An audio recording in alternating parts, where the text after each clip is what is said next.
ଏକ ଚିନ୍ତାକଳ୍ପ ଯାହାର ଶୀର୍ଷକ ଦୁଃସମୟର ମୁକାବିଲା।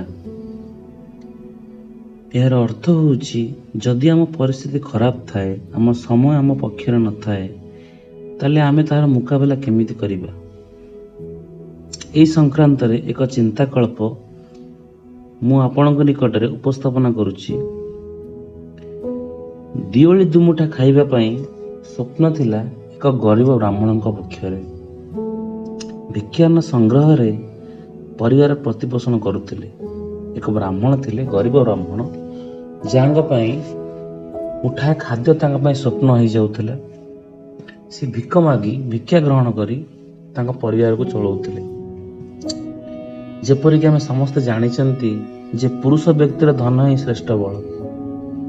ଯଦି କୌଣସି ପୁରୁଷ ପାଖରେ ପଇସା ନଥାଏ, ତାଙ୍କୁ କେହି ଆପଣାନ୍ତିନି। ଧନହୀନ ପୁରୁଷକୁ ମିତ୍ର, ସେବକ, ଏପରିକି ସ୍ଥଳ ବିଶେଷରେ ନିଜ ଧର୍ମପତ୍ନୀ ମଧ୍ୟ ତାଙ୍କୁ ଗ୍ରହଣ କରନ୍ତି ନାହିଁ। ଯେଉଁ ଲୋକ ପାଖରେ ପଇସା ନାହିଁ, ତାର ଆଦର ନାହିଁ। ଯେଉଁ ଲୋକ ପାଖରେ ଉପଯୁକ୍ତ ଧନରାଶି ନାହିଁ, ତାକୁ କେହି ସମ୍ମାନ ଦିଅନ୍ତିନି। এটা ସମସ୍ତେ ଆମେ ଜାଣିଛନ୍ତି। ଧନବାନ ସଂସାରରେ ବଳବାନ ବୋଲି ବିବେଚିତ ହୋଇଥାନ୍ତି। ସବୁବେଳେ ଯେଉଁ ଲୋକ ପାଖରେ ଧନବାନ ଅଛି, ସେଇ ଲୋକକୁ ବଳବାନ ବୋଲି କୁହାଯାଏ। ସେଇ ଲୋକକୁ ଅଧିକ ମର୍ଯ୍ୟାଦା ବୋଲି କୁହାଯାଏ ଆମ ସମାଜରେ।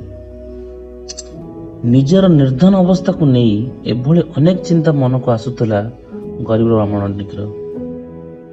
ଅହରହ ଧନହୀନର ଦୁଃଖ ଯନ୍ତ୍ରଣା ନେଇ ବଞ୍ଚି ରହିବା ଅପେକ୍ଷା ଗୃହତ୍ୟାଗ କରି ଅନ୍ୟତ୍ର ପଳାଇବାକୁ ସିଦ୍ଧାନ୍ତ ନେଇଥିଲେ ବ୍ରାହ୍ମଣ ଜଣକ। ସ୍ଥାନ ପରିବର୍ତ୍ତନରେ ଦୁଃସ୍ଥିତି ଦୂର ହୋଇଯିବ ବୋଲି ଧାରଣା ଦୃଢ଼ୀଭୂତ ହୋଇଥିଲା। ଭାବିଥିଲେ, ଯଦି ମୁଁ ଏ ଯୋଉ ସ୍ଥାନରେ ମୁଁ ରହୁଛି, ଏ ସ୍ଥାନ ପରିବର୍ତ୍ତନ କରିଦେଲେ ମୋର ଦୁଃସ୍ଥିତି ହୁଏତ ପରିବର୍ତ୍ତନ ହେଇଯାଇପାରେ।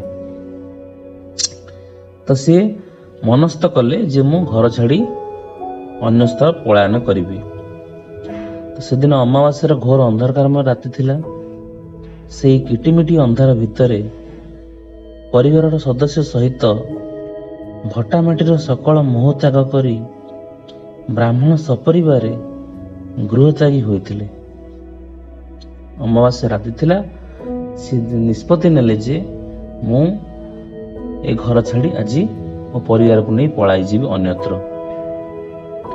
ନୂଆ ଜୀବନ ସନ୍ଧାନରେ ଗୃହତ୍ୟାଗ କରି କିଛି ଦୂର ଯିବା ପରେ ହଠାତ୍ ମନେ ପଡ଼ି ଯାଇଥିଲା ଯେ ଘରେ ଏକ ଜଳନ୍ତା ଦୀପ ଜଳୁଛି।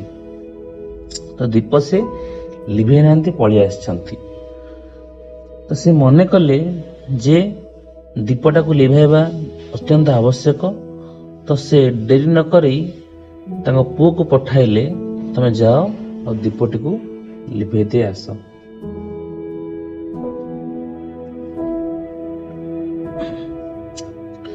ବ୍ରାହ୍ମଣ ଗରିବ ହେଲେ ମଧ୍ୟ ସହୃଦୟ ଥିଲେ। ମନକୁ ଆସିଲା, ଦୁର୍ଯୋଗ ବଶତଃ ଯଦି ଜଳନ୍ତା ଦୀପରୁ ନିଆଁ ଲାଗି ତାଙ୍କ ଘର ପୋଡ଼ିଯାଏ, ଆଉ ତାଙ୍କ ଘର ପୋଡ଼ିବା ସହ ପାଖ ପଡ଼ୋଶୀଙ୍କ ଘର ମଧ୍ୟ ଜଳିଯାଏ, ତେବେ ତାଙ୍କ ଭୁଲ ପାଇଁ ପଡ଼ୋଶୀମାନେ କାହିଁକି କ୍ଷତିଗ୍ରସ୍ତ ହେବେ? ଏହା ବିଚାର କରି ପୁଅକୁ ପଠାଇଦେଲେ ଦୀପଟି ଲିଭାଇ ଦେଇ ଆସିବା ନିମନ୍ତେ। ବ୍ରାହ୍ମଣଙ୍କ ପୁଅ ଘର ଖୋଲି ଭିତରେ ପ୍ରବେଶ କରିଥିଲେ। ଦୀପ ଲିଭାଇବାକୁ ଯିବା ସମୟରେ ଯାହା ଦେଖିଲେ, ସେଥିରେ ରକ୍ତ ବରଫ ହୋଇଗଲା ଭଳି ତାଙ୍କୁ ଲାଗିଲା। ପାଦ ଦୁଇଟି ସ୍ୱତ ଅବଶ ହୋଇ ଆଗକୁ ବଢି ନଥିଲା। ଦୀପ ନିକଟରେ ଭୟଙ୍କର ଦେଖାଯାଉଥିବା ସାକ୍ଷାତ ଦୈତ୍ୟ ସଦୃଶ ମଣିଷଟିଏ ବସି ସେ ଦୀପରୁ ତେଲ ଆଣି ନିଜ ପାଦରେ ଥିବା ଫଟା ସ୍ଥାନରେ ଘଷୁଥାଏ।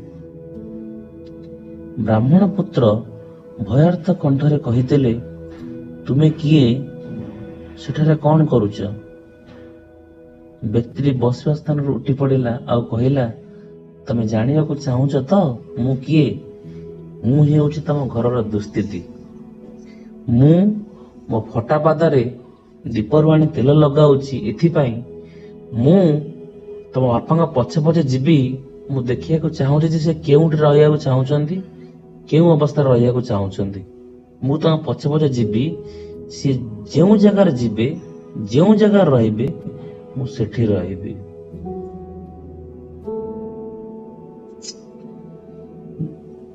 ପୁଅ ଫେରି ଆସି ସମସ୍ତ ବୃତ୍ତାନ୍ତ ପିତାକୁ କହିଥିଲେ। ବ୍ରାହ୍ମଣ କିଛି କ୍ଷଣ ଚିନ୍ତା କରି କହିଥିଲେ, ଯଦି ଦୁସ୍ଥିତିକୁ ସମ୍ବଳ କରି ଚାଲିବାକୁ ହେବ, ତେବେ ଘର ଛାଡି କି ଲାଭ? ବ୍ରାହ୍ମଣ ମନରେ ଉପାୟ ପାଞ୍ଚିଲେ, ଯଦି ଦୁସ୍ଥିତିକୁ ସମ୍ବଳ କରି ଚାଲିବାକୁ ହେବ, ଆମ ସହିତ ଦୁସ୍ଥିତି ତ ରହିବ, ତା ପାଇଁ ଆମେ ଘର ଛାଡିବାଟା ଆମ ପାଇଁ ଉଚିତ ନୁହଁ ବୋଲି ବ୍ରାହ୍ମଣ ମନେ କଲେ। ବରଂ ସେଇଠାରେ ରହି ତାର ମୁକାବିଲା କରିବା ହିଁ ଉଚିତ ହେବ। ତ ସେ ନିଷ୍ପତ୍ତି ନେଲେ, ଚାଲ ଏବେ ସମସ୍ତେ ଫେରିଯିବା ଆମ ଘରକୁ।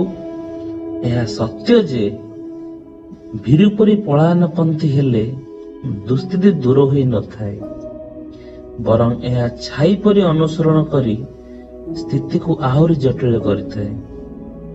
ସାହସର ସହ ଏହାର ମୁକାବିଲା କରିବା ହିଁ ପ୍ରତ୍ୟେକଟି ପୌରୁଷଙ୍କର ପରିଚାୟକ। ଧନ୍ୟବାଦ।